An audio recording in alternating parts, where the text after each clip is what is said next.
अस्सलाम वालेकुम व्यूअर्स, मैं नाजिया खान एक ओजांकियंस। आप सब कैसे हैं? उम्मीद करती हूँ आप सब ठीक होंगे और आप सबकी दुआ से अल्हम्दुलिल्लाह हम भी बिल्कुल ठीक हैं। तो स्वागत है आपका ओजांकियंस की दुनिया में। आज हम बात करते हैं डेमोग्राफिक डिविडेंड यानी जनांकीय लाभांश।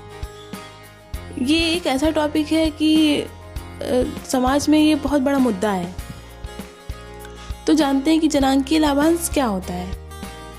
किसी भी देश की कार्यशील जनसंख्या जो 15 वर्ष से अधिक और 64 वर्ष से कम आयु के हों, जो इस वक्त हमारे देश में इनकी संख्या बहुत ही अधिक है, और किसी देश की कार्यशील जनसंख्या का होना उस देश के आर्थिक विकास को बढ़ावा देता है।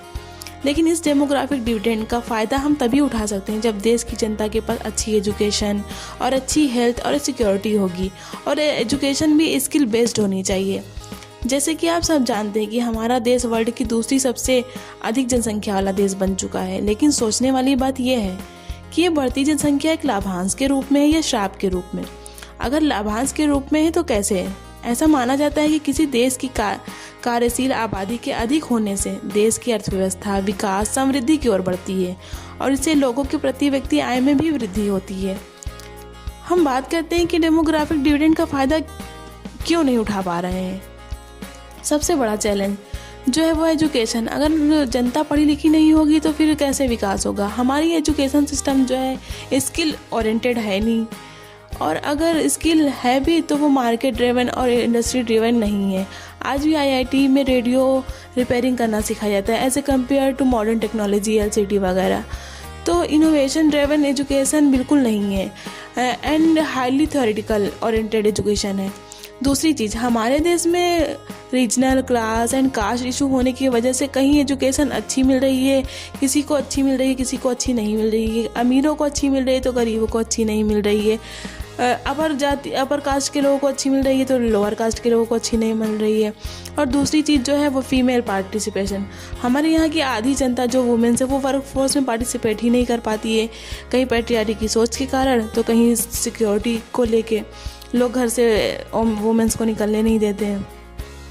तो ये सारी चीज़ें डेमोग्राफिक डिविडेंड के लाभ को उठाने से रोकती हैं।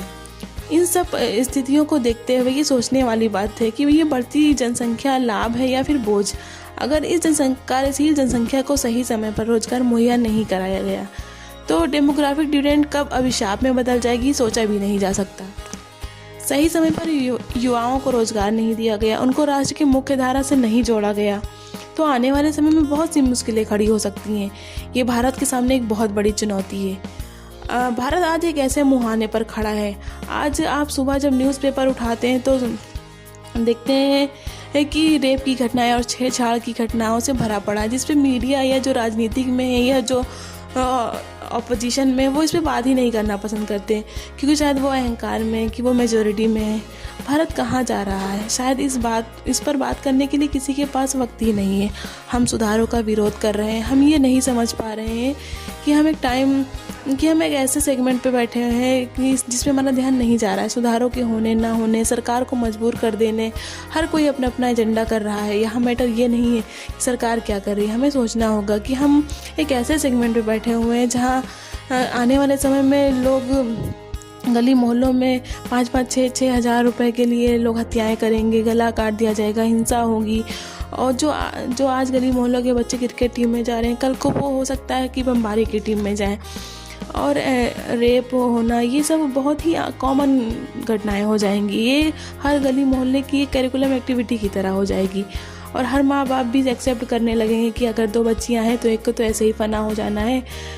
हम उस भारत की नींव रखने जा रहे हैं जिसे हम अपॉर्चुनिटी के रूप में देखते हैं। उसके पीछे एक बहुत बड़ा कर छुपा हुआ है।